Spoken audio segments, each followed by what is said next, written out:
That's where I still live.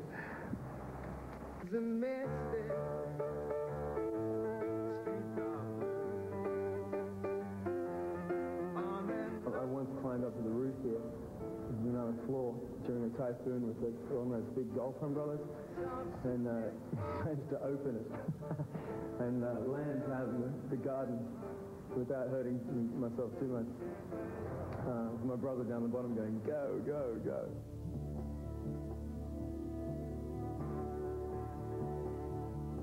I went to King George V High School with first and second form.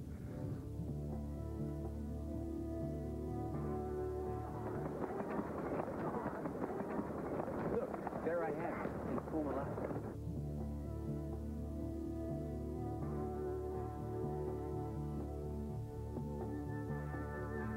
It's a strange feeling to walk back through halls of, you know, when you're a child and all those experiences. It was very nostalgic. I do remember one teacher, and I can say this, but I think he had a bit of a drinking problem. I remember it was a music teacher. And I wasn't here then, okay? Yeah, I wasn't here.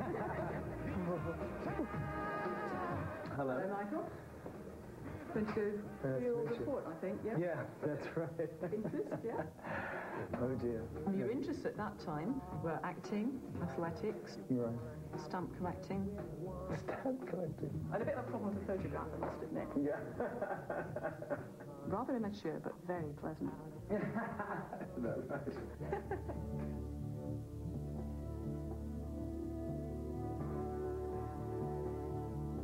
The first time I met Andrew, I was in a fight with this guy. As soon as I got to school, in 10 minutes, I got into the fight with this guy. And Andrew, smart enough to know another guy who was about 4 foot taller than me. He came over and stopped this fight.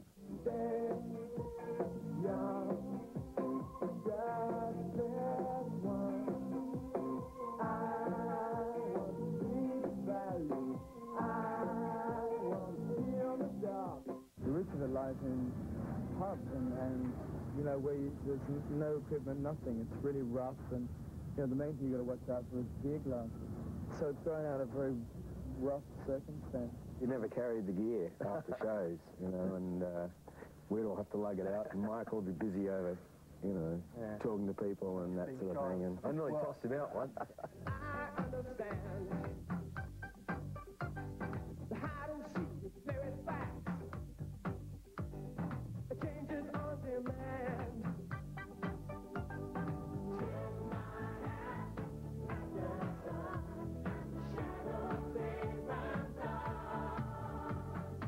Been very much a live band. That's our, you know, was our forte in Australia.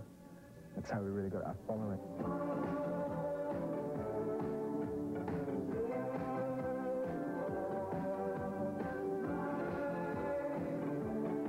We started as a gang of mates and then called it INXS. Public transit, photos waiting, blood and glass, 3 points of rain, carpet lining, street lighting.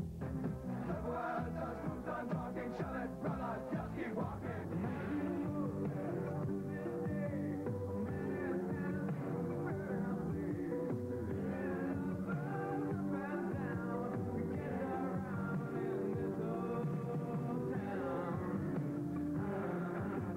You might know of the original sin. You might know how to be with fire. But did you know of the murder committed in the name of love? Yeah, you thought what a pity. Dream on white boy, dream on black girl, and wake up to a brand new day. For the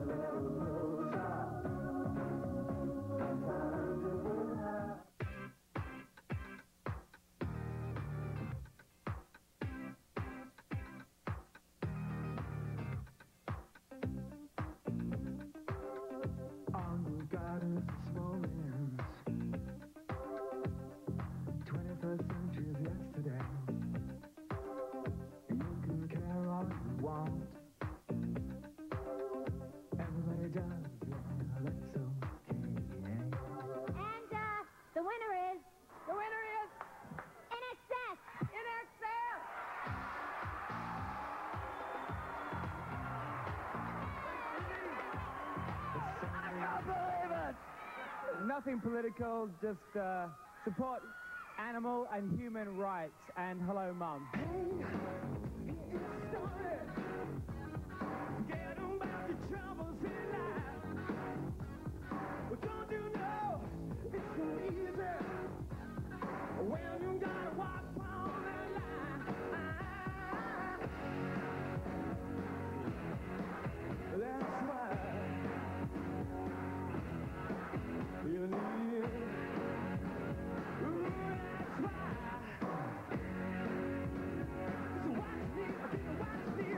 You needed some sort of, you know, like everybody does, some sort of sanctuary to go to. And I think the band were his sanctuary.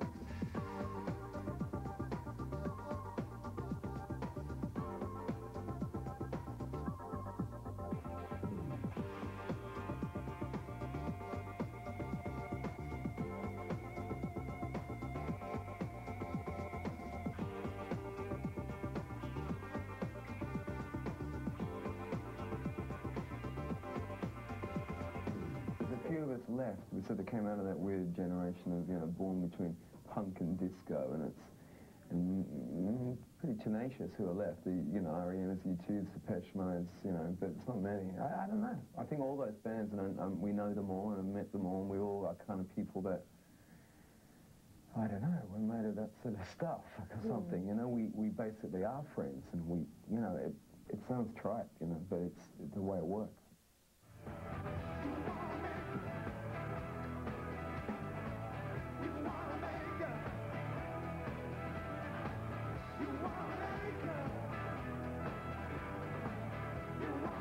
Michael could sit on a stool all night and still be one of the most charismatic singers and performers I've ever seen.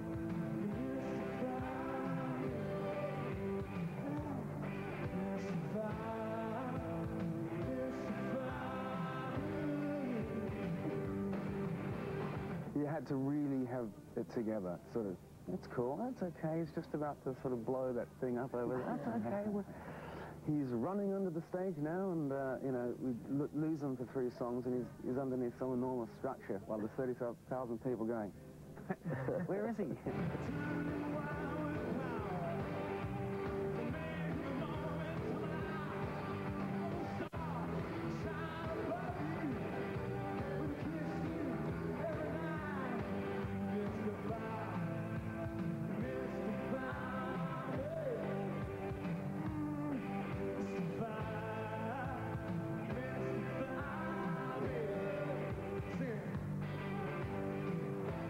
Didn't have the greatest eyesight in the world, and the fact was he was actually performing to the first 15 rows, and so every show was quite intimate to him. Right. But there was one particular night where he got contact lenses, and he went out there and he went, just stood there going, there's 25,000 people.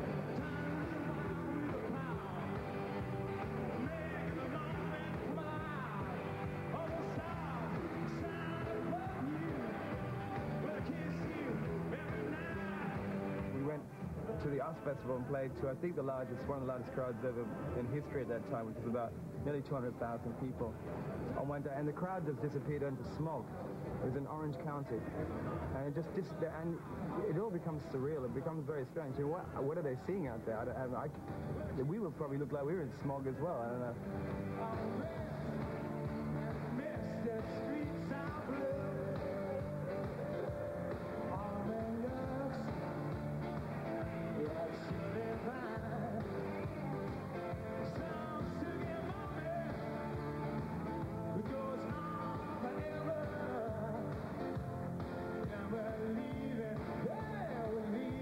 Michael was actually very shy, and too many times that was taken as him being sort of aloof or arrogant in a way. As a person, he was, you know, very genuine, very warm, extremely giving. But, you know, I think in a public sort of persona, he was a shy guy, even though, you know, there's many nights I can think of that he certainly didn't appear shy. We did this show in somewhere on the eastern coast of USA, and he strolls down to this table in front of the audience, right? And he's standing on the table, right? And he looks up at the bar and he goes, "Martinis for everybody," right? And including this couple whose table he was standing on. It was their wedding night, right? And this is just what you wanted on your wedding night. Michael Hutchence standing on your table. He would flirt with everything and everybody. I need you tonight. I think you're definitely a creation of what a lot of people want to make you, and it's very hard to stop that, you know. And obviously they're not making something out of the thin air. If anything, if I am what they say I am, it's happened pretty naturally. I'm not the sort of person who choreographs too much in my life. Yeah, he liked the limelight. I mean, that's why he sort of initially chose to live in London. A lot of the time he thrived on it, but then it just, I guess, started to kind of backfire.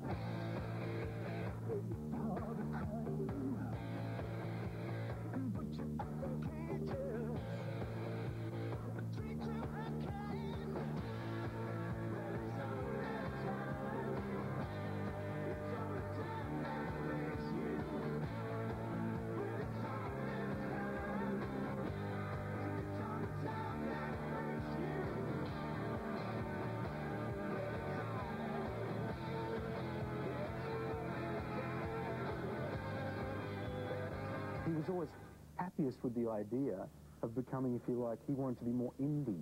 Yeah. He always liked that idea of becoming a little bit more underground or a little bit more. He didn't just want to be the centre of attention. Comfortable with the enormous success. And Kirk said he actually preferred being the underdog. I've never liked places where rock and roll kind of is to live in. Like, I've never lived in New York, and until recently I started living in London, but I always liked that, being away from the madness of what being in music means. So living here during a lot of success was a great leveler, because no one knows really, no one really cares, and you're very anonymous on the street. When I was a kid here, it was much quieter, and a couple of million less people. Change is what it's all about. Constant, daily, move on, quickly. It's fantastic around here. It's all kinds of interesting people. And I found this apartment and thought, this is great. I had a little bit of a view of the city. Lived up there for about 4 or 5 years. Had a great time. And I lived with Michael for about 6 years in Hong Kong. 7 years in Hong Kong. And I think I shared probably one of the rarest moments anyone ever shared with him without being involved with a woman or anything like that. Just a couple of guys hanging out. Had some really good time too. Right kick here. Well, here comes a woman with a look in her eye. She's raised on a level, with flesh on the mind. Words are weapons, sharper than knives. Makes you wonder how the other half died. Devil inside, the devil inside. Every single one of us, the devil inside. The devil inside, the devil inside. We haunt the streets outside, she said. Stay with me, beautiful girl.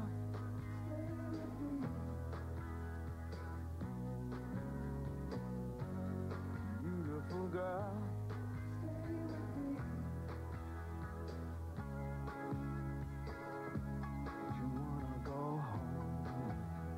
Michael didn't really have much of a private life. He'd go out to a club or something, there'd be photographers or, you know.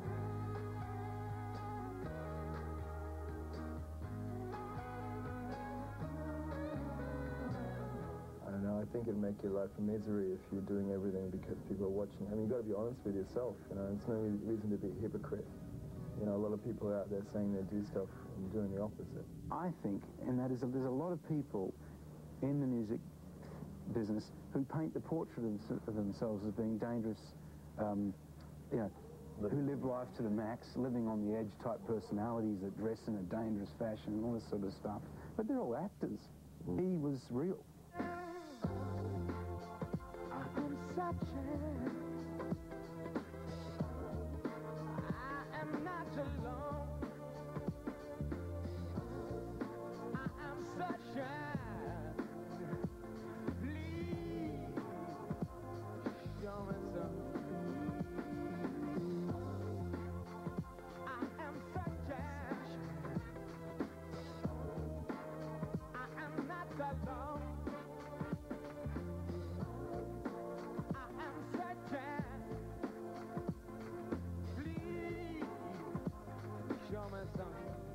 doesn't matter how much you think you know someone.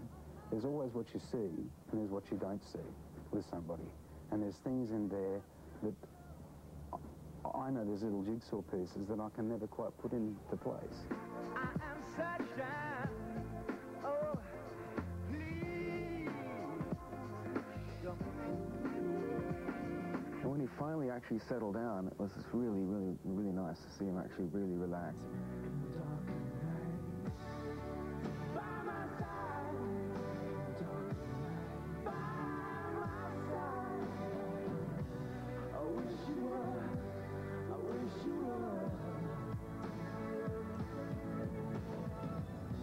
Here comes the clown.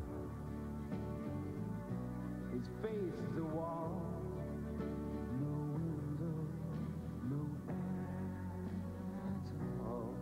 I think there just comes a point where you suddenly, the games, certain games or defenses that you have, or whatever they may be, the characters that you kind of take on in these sort of situations fall away. And you just have two people and they're honest and they just say what they want to say to each other.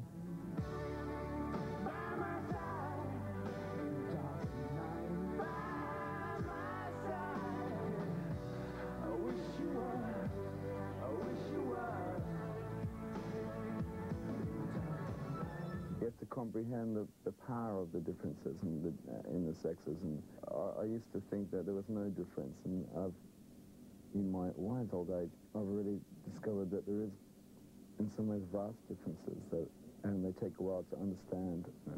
It's unfathomable.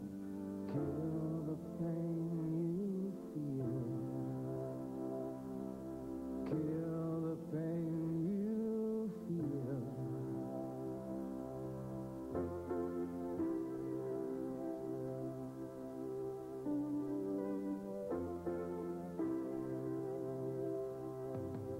Much tougher to go to the Pizza Hut with 3 kids and their friends than it is to go down to the pub and get through a pub brawl, as far as so it's, you got to be a real man.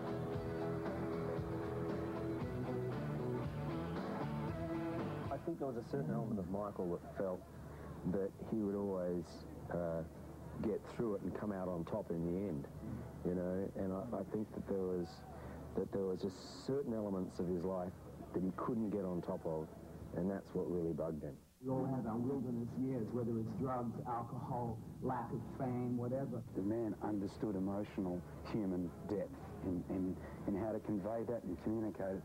What astounded me with him was that a lot of people would get a pencil and paper and they would write out how they feel, and then they'd go back with the eraser and they'd write out, I don't think so. The amazing thing with him that used to shock me sometimes, he'd write a set of lyrics and he'd never go back. It just came out exactly like his thoughts. The thing was, what you saw was really exactly what he was thinking. I find it very hard to talk about lyrics or what I'm trying to say in lyrics, because the work that goes into them is really all I want to say. The way I sing them and how they're written at the time is really how I want to communicate that. They're basically sort of moral songs, they're songs about being good to each other, taking care of each other. They're love songs, but not in the sense of, they're not trite, they're very passionate. All them shine.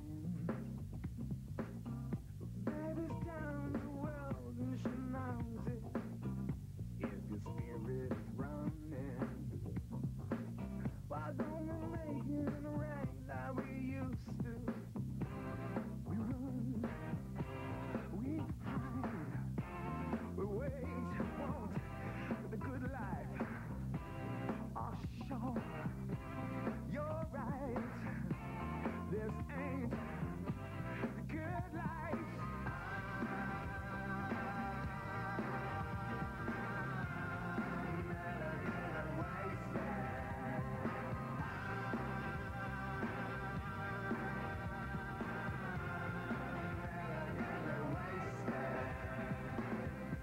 far as we're concerned, elegantly wasted, you know, as a release, and what we still had planned to do with it, we'll still go ahead with. I mean, we had always planned to release the next single, which is Searching, which, funnily enough, is one of Michael's favourite songs on the album. I am searching. I am not alone. I'm sure more than ever he'd want that to be seen and to be heard by people. Yeah. Please show me some. I will lost direction. Wash thy hands of blood. I'm in need of sensation. Is there more to this love? He was really enjoying performing again. He'd gotten through the, you know, how big a superstar or how big a pop star and all the negative press, etc. And he, like the rest of us, was really enjoying being what he is. Watching what believed she was not alone. Oh, yeah. If you can face the pain, I could do the same. It won't be clear tomorrow, but would it start? But would it start again? He was real. Like, he really did. It doesn't matter whether we were being a band or not. He was always doing something extraordinary. He just really enjoyed life. He really enjoyed living life.